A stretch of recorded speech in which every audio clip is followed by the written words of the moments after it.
Story time again. It's been a while, but here I am. So this is stories of gnomes and goblins. Okay, so chapter 1, the lazy gnome. There we go. There's a lazy gnome. Harold was a happy farmer until a day a gnome arrived. "This place looks good," said the gnome. "I think I will stay." And poor Harold the farmer could not get rid of him. There he is again, and that gnome behind him. At first, the gnome helped on the farm, but one day he went on strike and refused to do anything. And that wasn't all. "From now on, I want half of everything you grow," he shouted at Harold. And there he is shouting at Harold. He's on the table and he's shouting at Harold. And poor Harold. Oh, Harold didn't like that at all. So he agreed, but decided he would trick the gnome. He would play a trick on him. And he said, "Okay, you can have half the next crop. Do you want the top or the bottom half?" And the gnome said, the bottom half." And there they are. And that spring, Harold planted wheat in his fields. And at harvest time, Harold took the top of the wheat and had sacks full of grain. And the gnome got the stalks. "Ah," the gnome said, "you tricked me. I meant half of the field, not the bottom half of the wheat." That naughty Harold. He got the top part of the wheat with all the grain that you can eat.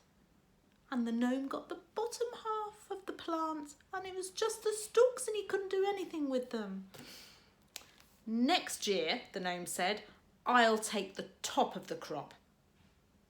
So Harold planted turnips. And at harvest time, Harold had piles and piles of turnips. And the gnome got the top of the plant. Just the leaves, because turnips grow underground. So the bottom half were the turnips and the top half above ground were just the leaves. And there they are again. But Harold is a real saucy fellow, isn't he? The gnome was very angry. "Next year," he said, "grow wheat again. You can cut half the fields and I'll cut half. And whoever finishes first can take all the wheat." "Ah, a race," the farmer says. "Yes, and I'm smallest and fast, so I'll win," said the gnome. And there they are sitting at the table.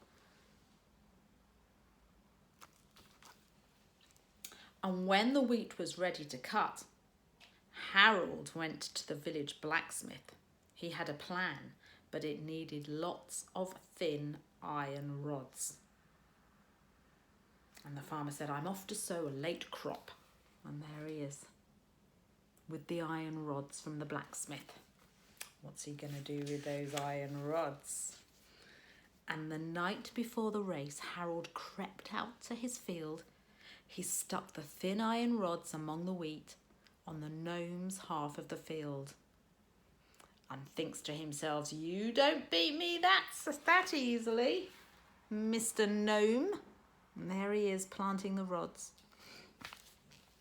And the next day, Harold's scythe swished through the wheat easily, but the gnomes kept hitting the rods.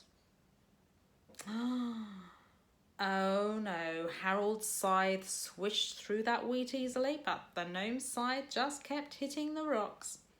"This wheat is very tough." "Oh my goodness," said the gnome.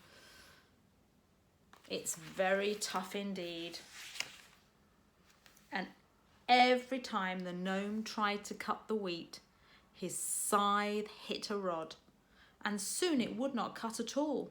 And the gnome was so angry he shouted at Harold, "How dare you trick me again? I'm leaving." And in a temper he threw down the scythe and stormed off. And Harold never saw him again. And Harold was a very happy man. There we are.